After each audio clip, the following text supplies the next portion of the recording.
ఈ ఐదిటిని పంచప్రణవములు అంటారు. ఈ పంచప్రణవాలు ఎవరిని చెప్తున్నాయి? రాజరాజేశ్వరీదేవిని, ఆ పరతత్వాన్ని చెప్తున్నాయి.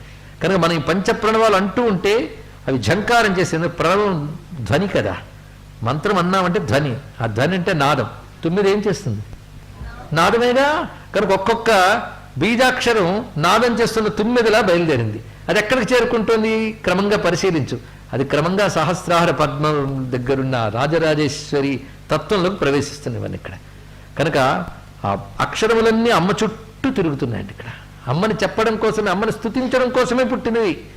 కనుక ఆ నాదములకు లక్ష్యమేది? జగన్మాత. అందుకే జగన్మాత అనబడే పద్మం దగ్గర 9లాగా అడుగుతున్నాయి పంచప్రణవాలు.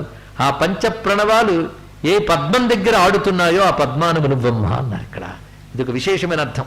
అదేవిధంగా పంచప్రణవాలు వేదం ప్రకారంగా చెప్పాలంటే ఓంకారం, స్వాహాకారం, స్వధాకారం, వషట్కారం, నమస్కారం, వీటిని పంచప్రణవాలు అంటారు. ఈ పంచప్రణవాల చేత తెలియబడే పరతత్వమే పరబ్రహ్మము. అది యా పంచప్రణవ ద్విరేపనలిని యా చిత్కళామాలిని. చిత్కళ, ఒక్కొక్క దానికి ఒక్కొక్క కళ ఉంటుందండి.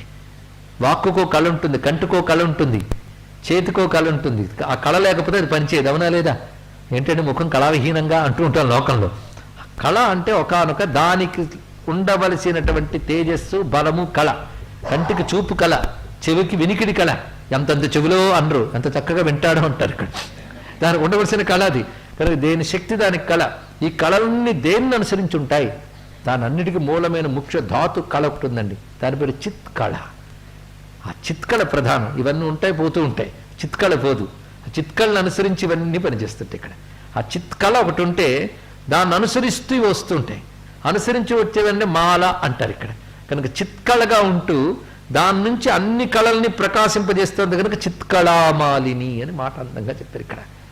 అటువంటి ఏ రాజరాజేశ్వరి ఉన్నదో ఆ తల్లి సా పాయాత్, ఆ తల్లి మమ్మల్ని రక్షించుగాక. పరదేవత భగవతి, ఆ పరదేవత అయినటువంటి భగవతి అయినటువంటి తల్లి మనల్ని రక్షించాలి అని చెప్తూ, అమ్మా ఇలా నిన్ను మానసిక పూజ చేసి ధ్యానించాక నా పరిస్థితి ఏమవుతుందో తెలుసా?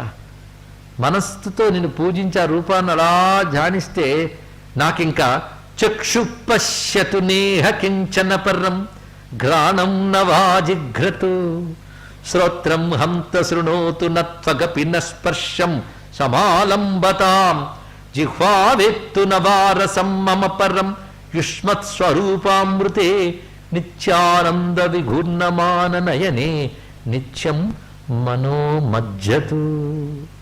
ఏ తల్లి, ఇలా మానసిక పూజ అంతా చేశాక నా కళ్ళు ప్రపంచంలో ఇంక దేన్ని చూడకుండా ఉండుగాక, నా చెవి ఇంక దేన్ని వినకుండా ఉండుగాక.